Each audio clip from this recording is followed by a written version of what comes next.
Let's talk love poems. This one is called To the Sea and it's by Anis Mojgani. But who he is doesn't really matter. You see, I'm a proponent of the reader response approach to literary criticism. So we're basically eyeballing messages and intentions. But it's real fun, you'll see. Let me read it first. Sometimes when you start to ramble, or rather when you feel you are starting to rumble, you will say, well, now I'm rambling, though I don't think you ever are. And if you ever are, I don't really care. And not just because I, and everyone really, at times, falls into our own unspooling, which really I think is a beautiful softness of being human, trying to show someone else the colour of all our threads, wanting another to know everything in us we are trying to show them. But in the specific of you, here in this car that you are driving, and in which I am sitting beside you, with regards to you, your specific mouth, parting to give way to the specific sweetness that is the water of your voice, tumbling forth. Like I said, I don't ever really mind how much more you might keep speaking, as it simply means I get to hear you speak for longer. What was a stream, now a river.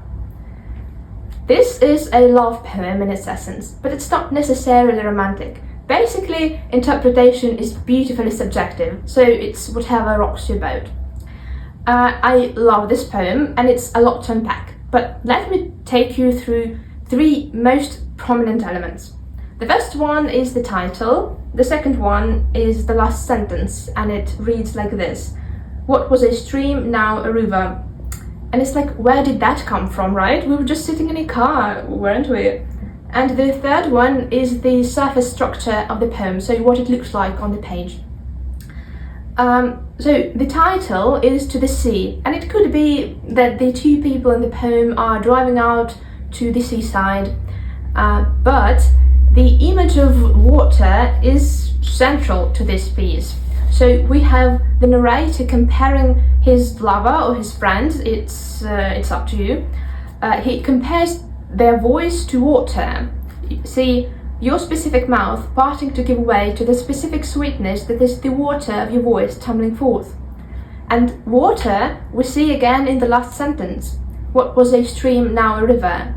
And a logical conclusion to draw here is that this lover or friend talks so much, they are talking up a stream, a river, a sea. And this is what a ramble is, basically. You talk so much, your listeners are swimming in it. But the narrator doesn't mind. It's in this image of being in a moving car. You cannot get out, you're strapped in. But in this case, it's completely consensual. And it's the quintessence of love, really. And another thing that ties in beautifully with this is what the poem looks like on the page. So this is what it looks like. And the first few lines are much wider than the last ones. So the last line is basically 3 words. And it's like, what is this about? Haven't we just said that we have this stream becoming a river, becoming a sea? Why is it getting narrower? Well, I think if we look at how the poem is structured linguistically, we'll see a lot of false starts, lots of repetitions. It resembles an unprocessed thought process, which is basically a ramble. So it's real meta in here. It's a ramble about loving somebody's rumble so much you would suspend your own, so it peters out.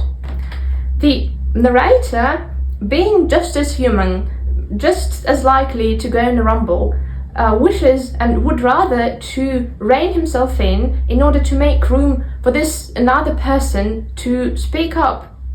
And it's basically what being in love is, what being a listener is, really. You have to make room for the thing you love to unfold. And in order to do this, you have to make yourself smaller. It's beautiful. The beautiful thing about love is that you have to make concessions. And, you know, I might be reading a bit too much into it, but I think it's just a bit, and it's real fun. So thank you for joining me in this rabbit hole.